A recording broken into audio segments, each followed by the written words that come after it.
may isa ditong namomroblema kasi hindi makaligo si Kuya Nash. Bawal kasi yung short niya. Yung kanyang polydon na pwede namang hubarin. Kasi kada lapit niya sa pool ay pinipituhan siya. Feeling niya daw ay siya ay may violation sa LTO. Ayan, at bumili nga kami dito sa shop na to ng short na panligo niya para makaligo siya. Kasi sayang naman yung entrance naming 250 pesos at yung aming binahe mula pa sa Marinduque. Alam niyo bang yung short niya na yon ay 400 pesos ang isa?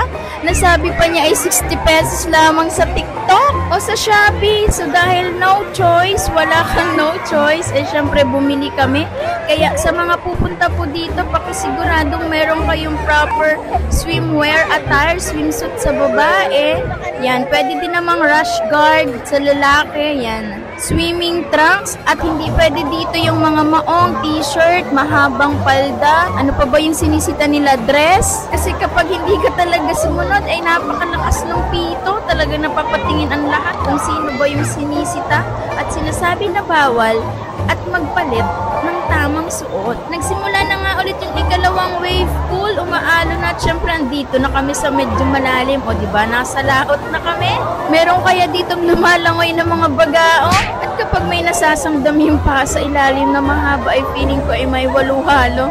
Charot lang. Napansin nga namin dito sa may aming bandang kaliwa ay napakalakas ng alon. Tinan nyo, tumataas-taas siya doon at kada taas ng tubig ay sumisigaw yung mga tao. Napakagandang tingnan at napakasaya nila sa part na yun. Para kasi sa akin dyan sa bandang Daikitin ay mahirap or maiba maligo kapag sobrang lakas ng alon kasi madumi yung dagat.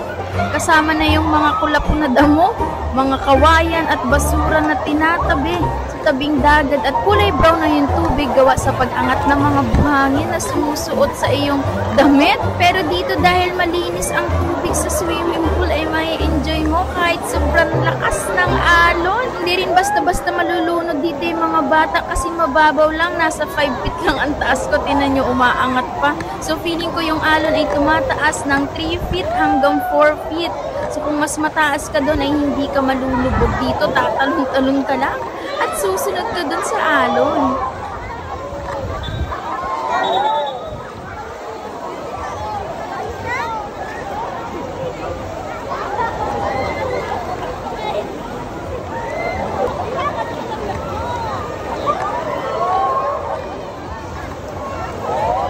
Medyo nainitan ka nga at wala kang baong sunblock ay meron po mga malililom na part sa gilid kasi merong mga malalaking puno.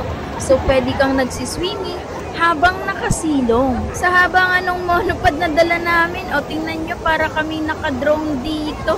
Kitang-kita yung lawak at linis ng swimming pool.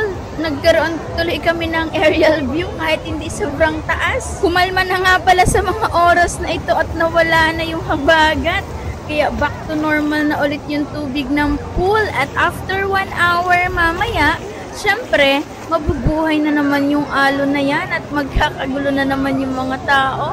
Sobrang saya ng kanilang mga mukha. At kagaya namin, na galing pa sa malayong lugar, ay talagang in-enjoy namin. Kaya ikaw, kung napapanood mo to, yayain mo na ang iyong pamilya. Bawiin na lang ulit natin sa sipag at tiyaga yung ating mga gastos. Deserve nga din naman natin to.